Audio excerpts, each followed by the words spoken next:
근데 지금 이제 그나마 저희가 일깨울 수 있는 요소들이 어디에서 나오느냐? 이재명 본인한테서 나올 겁니다. 이재명 정부가 하는 데서 나올 거고요. 더불어민주당이 국회에서 하는 행동에서 사람들을 일깨울 수 있는 요소들이 나올 겁니다. 모든 먹거리들을 전부 다 더불어민주당과 이재명 정부가 제공해 줄 겁니다. 2020년 부정선거하고 조 바이든 대통령이 2021년 취임을 한 이후로 모든 국민들을 일깨워주는 일들은 다 조 바이든 행정부의 행동에서 나왔습니다.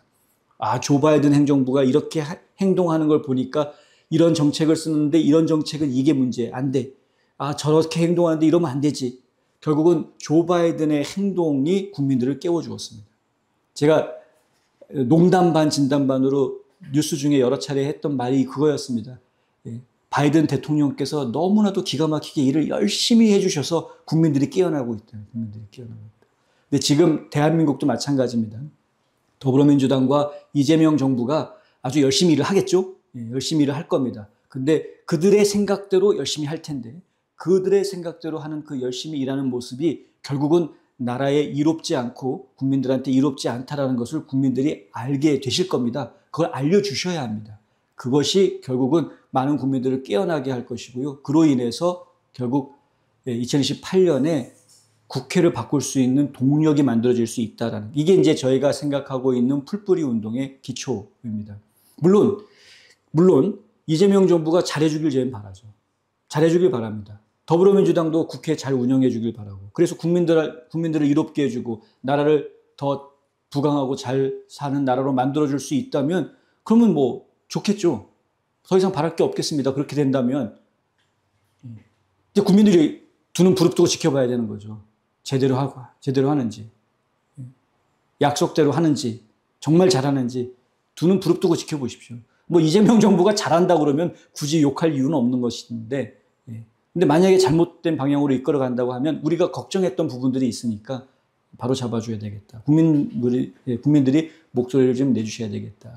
부정선거, 조작선거, 이 부분이 상당히 많은 국민들을 일깨우고 결집시키는데 중요한 요소가 되어줄 수 있습니다. 이것은 일종의 그 영화 매트릭스에서 나오는 빨간 약과 같다.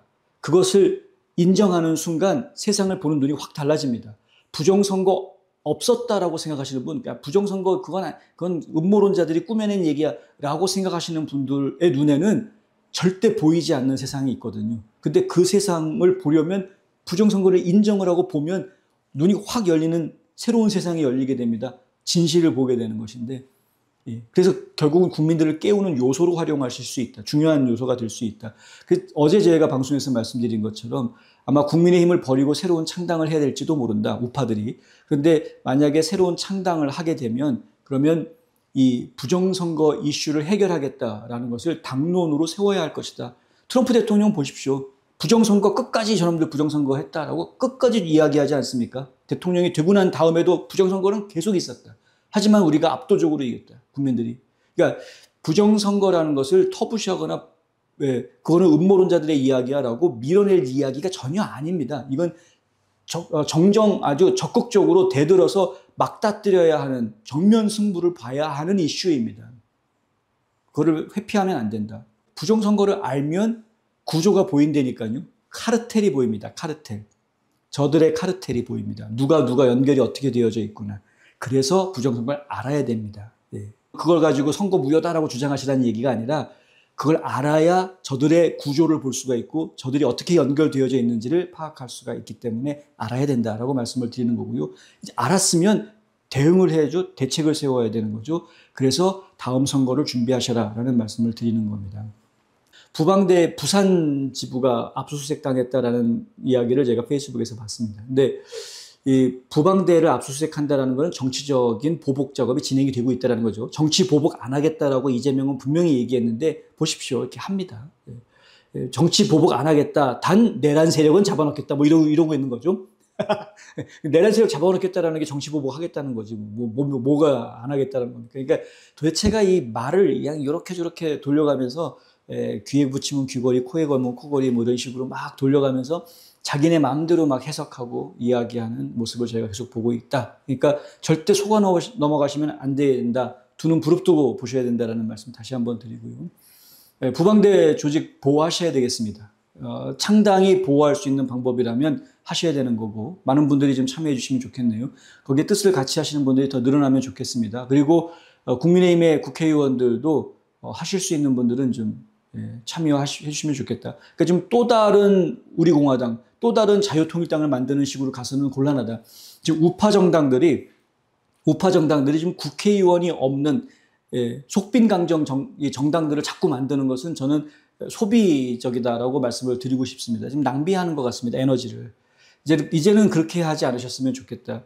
이제 우파 측에서 정당을 만드신다고 하면은 반드시 현직 국회의원 최소 20명 이상을 포섭하면서 움직이셔야 된다라는 말씀을 꼭 드리고 싶은 겁니다. 네. 그래서 적어도 원내 교섭단체 수준을 만들어서 정당을 만드셔야 그래야 핍박도 좀 피해 가실 수가 있고 보호를 받을 수 있는 울타리를 만들 수가 있지. 안 그러면은 정말 정신없이 공격당하다가 이 다음 선거 준비를 못 하시는 상황이 벌어질 수가 있습니다. 실제로 미국에서도 그랬거든요. 미국에서도 2020년 선거 해놓고 난 다음에 2021년 곧바로 그냥 공화당 의원들, 트럼프 측근 사람들 계속 공격 들어왔습니다. 기소하고 막 소송 붙고 여러 가지 공격들이 정신없이 마구 들어왔었습니다. 근데 지금 한국도 비슷한 상황이 벌어질 것 같습니다. 그러니까 그런 공격을 최소화하고 그 공격으로부터 버텨내시려면은 의미 있는 창당을 하셔야지 그냥 속빈강정 만드는 그런 창당 하기를 되풀이하셔서는 안 된다라는 말씀 다시 한번 높아심에서 드립니다.